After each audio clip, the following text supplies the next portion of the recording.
Two XR150 videos in the same month after not seeing it all winter? Say it ain't so. It is. Last video we de-restricted the airbox and then rejetted it to compensate. In this video we have a bunch of parts that we're throwing on to get her ready to go off-roading.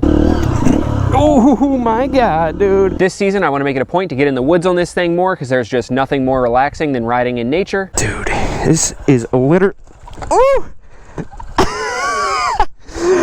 Oh! So to get her ready for the abuse that we're about to put her through, we have some new engine guards going on. We actually have two brand new designs to pick from. We have some adjustable levers and we have some heavy duty MX style foot pegs. Make sure to subscribe if you're new here. Let's jump straight into it. Oh yeah, and I also forgot that we have this shift lever cover, so we'll get to that also. But first things first, let's check out these levers. Now I've wanted new levers for this bike pretty much ever since I got it, mainly because of the clutch lever. For one thing, it's like super floppy and flimsy, almost as if it like needed a washer in there from the factory, but also because of where the engagement point is. So where this clutch engages, where the friction zone is, I prefer it to be like right here-ish, but on this bike it's like all the way out here. And especially when I'm going off-road and I have to be working the friction zone, I don't want it to be like all the way towards the end of the stride, you know? I want it a little bit closer. So needless to say, I've been on the hunt for adjustable levers for quite some time, but never really found anything that struck my fancy enough to buy them until I found these guys for under 17 bucks on eBay. So right off the bat, you can just tell these are super high quality. Hopefully it shows through on the camera, but you could have told me that these were like $40 or $50 plus levers and I would believe it. I would never have guessed that these were 16 bucks plus tax. Both the brake lever and the clutch lever come embossed with that XR logo on there, which I think is super slick. And I really like that these are almost like a textured flat black look, or like a matte black as opposed to the gloss black. And then like I said, both of them are adjustable right there for how far they set out from the bars. These adjustments are a little bit different than I'm used to though, and it seems like they won't be as easy as like the click dial ones that I'm used to as far as like adjusting them on the fly, but that shouldn't be too much of an issue. We'll just get them set where we want and then leave them like that. But I guess the true test will be how they feel installed. So let's go ahead and throw them on. Okay, so brake side first, we'll go ahead and slide this rubber cover out of the way. 10 mil on the top and the bottom to get it off.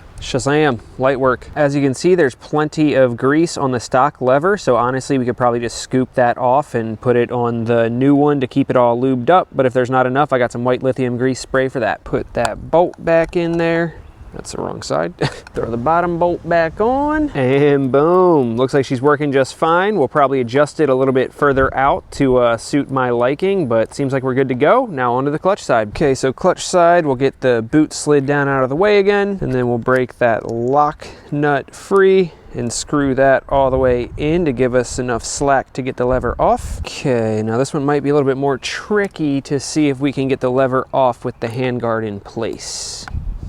There we go. Perfect. Good thing these things are so freaking flimsy. Make sure to dab the new one with some sort of grease once again. This one, we just have some white lithium grease spray that I put on a paper towel and I'm kind of dabbing it on there. Then we'll need to take this cable and get it lined up with that slot right there. Again, might be kind of tricky with these handguards in place.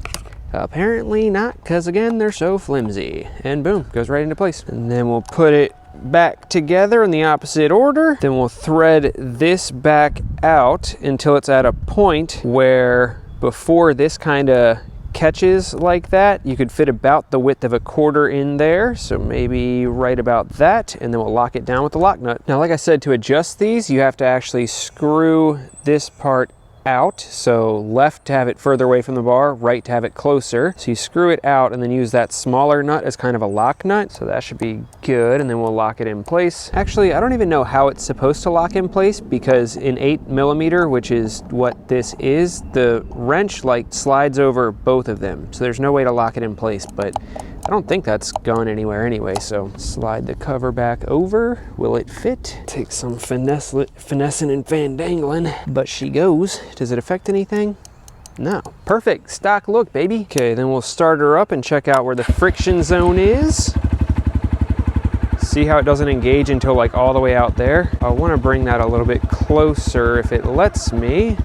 Although I'm realizing that might be all the way in. All right, she is dialed now, ladies and gentlemen. I actually ended up taking that lock nut out from the clutch side so that I could thread the bolt in a little bit further, and now the engagement point is like right there. I don't want to stall it, but it's like right there now, as opposed to like all the way out here. Turn that off. So yeah, now she is absolutely dialed. The secret is just taking out that lock nut so that you can get the engagement point a little bit closer in, and now the clutch and the brake side are both good to go, feeling great. Next up, just because it's so simple, we'll do this cover right here, and like I mentioned earlier, this is actually just a cover for the shift lever right here. I got this for like $8, I think. Yup, $8 from a local place, and I got this after seeing a video that Two Stroke Jay made. He had the same frustrations that I do with the fact that this thing just spins freely, so lots of the time if you go to shift down, your foot just kind of rolls forward on it, and I had no idea that these things existed, but he did, and yeah, it just slides right over that and keeps your foot from sliding off. I'm sure this will turn into one of those easier said than done things though, because you're sliding rubber over rubber.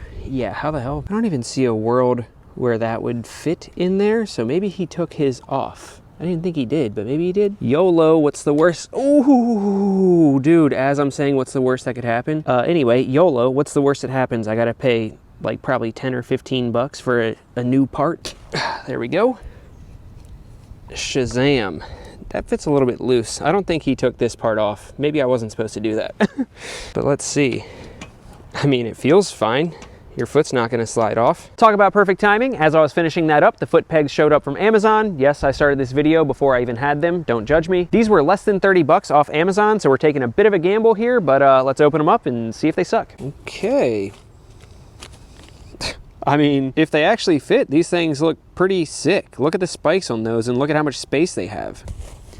They both look like they're in good shape. I guess the question is, do they fit? Okay, first of all, look at the difference between this and the stock foot peg. Look at how much more surface area there is in comparison, and look at these crazy spikes compared to these quote-unquote spikes. This is gonna be such a friggin' improvement if they fit. So let's find out. All we gotta do is pull this cotter pin out and then slide that pin out. I would assume we reuse that spring and throw these bad boys on.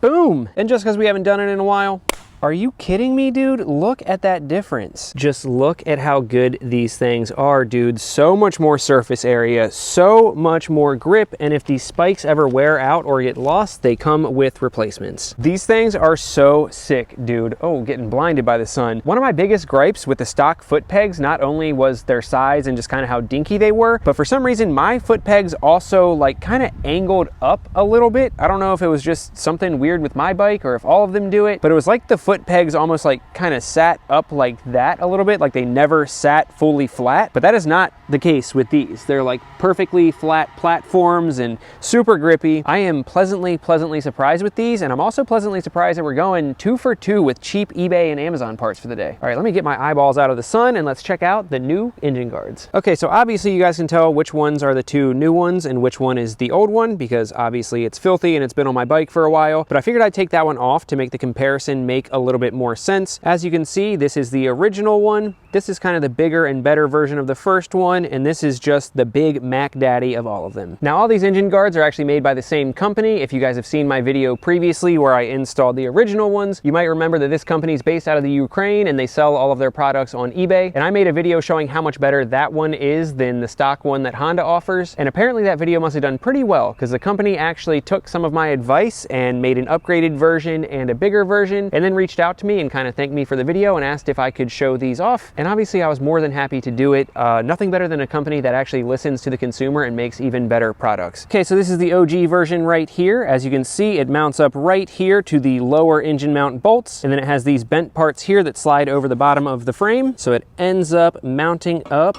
just like this. As you can see, this sticks out far enough to protect the engine, and then you have kind of like the bash guard on the front, but it doesn't continue underneath at all. And then they have what they're considering pretty much just the upgraded version of what we just saw. As you can see, it offers a lot more protection, namely the fact that it goes underneath and acts as a skid plate as well. And in order to make that possible, they added some holes right here, and one of them lines up with where the oil drains out, so you don't have to take this off to do an oil change. Now, not only does it have more coverage underneath as a skid plate, but it actually has more protection up front as well. It might be hard to tell right now, but if you hold them up next to each other, you can see that these protectors actually come out further on the sides, and it actually comes up further too. So if we hold this up, you'll see it still slides over the frame and mounts at the bottom just like the other one, but it actually mounts up at the top engine bolt instead of the bottom one. So that ends up giving us probably a solid 2 inches taller protection, and it might be hard to tell, but boom, you should be able to tell right there. You have probably a solid inch to 2 inches on each side further out as well. So yeah, the fact that I was impressed with this one from the beginning, I am super impressed with this, because in my video I did say that I wish that it had kind of like the skid plate feature, so the fact that they listened and added that is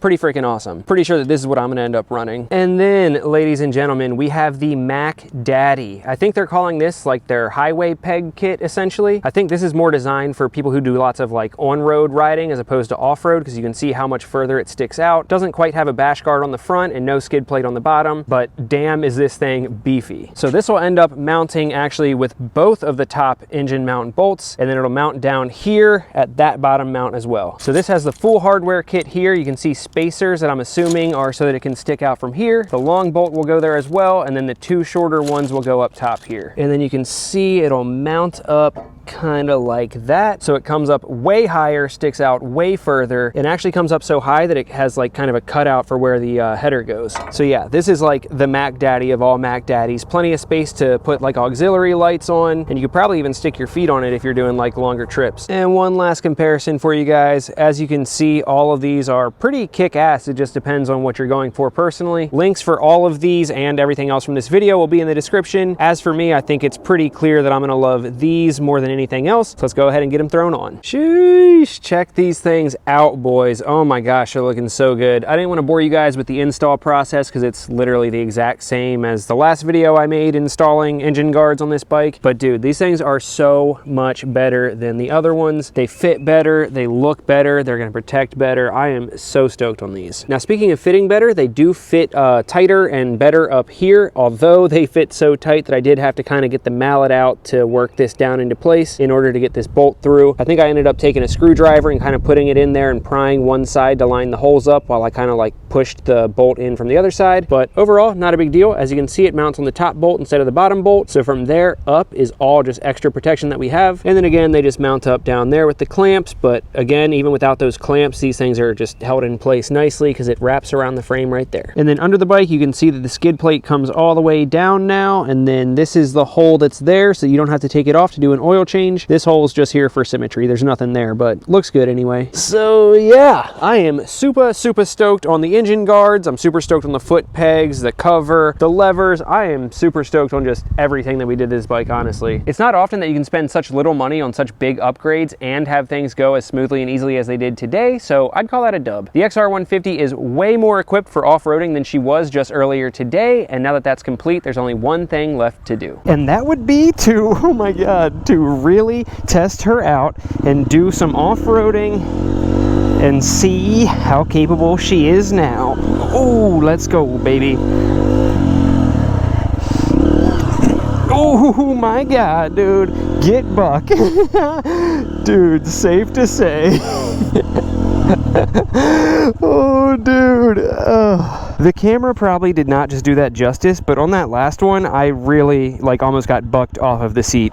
Oh my god. But yeah, needless to say, dude, she's like a whole different beast now.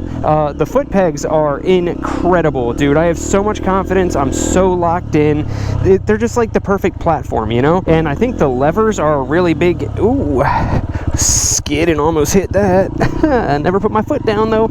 Anyway, I think the levers are a really big change too, because like I said, I can like kind of work the friction zone without having to have my fingers sticking out too far. Before they were like all the way like at the far, at the far, am I in neutral? No, okay. Before they were at the far end of like being all the way out. I can't talk while I do this. What am I thinking? yeah, anyway, levers, good. Foot pegs, good. And me ramping over those freaking logs back there, I don't think I would have felt comfortable doing with the last engine guards, because they didn't have the skid plate on the bottom. So that's freaking awesome. Oh, and then yeah, look, I can slam down into first and my foot doesn't come off because that covering it. Get it? So yeah, all things considered, everything is very, very good. I like it very, very much. Links to everything are in the description. Oh my gosh. And get ready for some more off-roading content on this thing. I think really all I need to do to make it like truly off-road ready or get some like legitimate Barkbusters. You know, like these handguards are cool, but they don't actually do much. So like some actual Barkbusters, then probably get some better off-road tires, and we should be good. Shout out to the Patreon members for making all of this possible. Couldn't be doing it without you guys. Peace. Oh, so basic. Hope you play this. Damn, I prayed it. Nice song, and I became this. Old souls fake it. Paid those placements. Fuck shit. And I'm still waiting on the brighter days. Been a minute, been rough many times more. And I'm kicking rocks to a sky of gray. Praying hard, talk to me before I'm done for.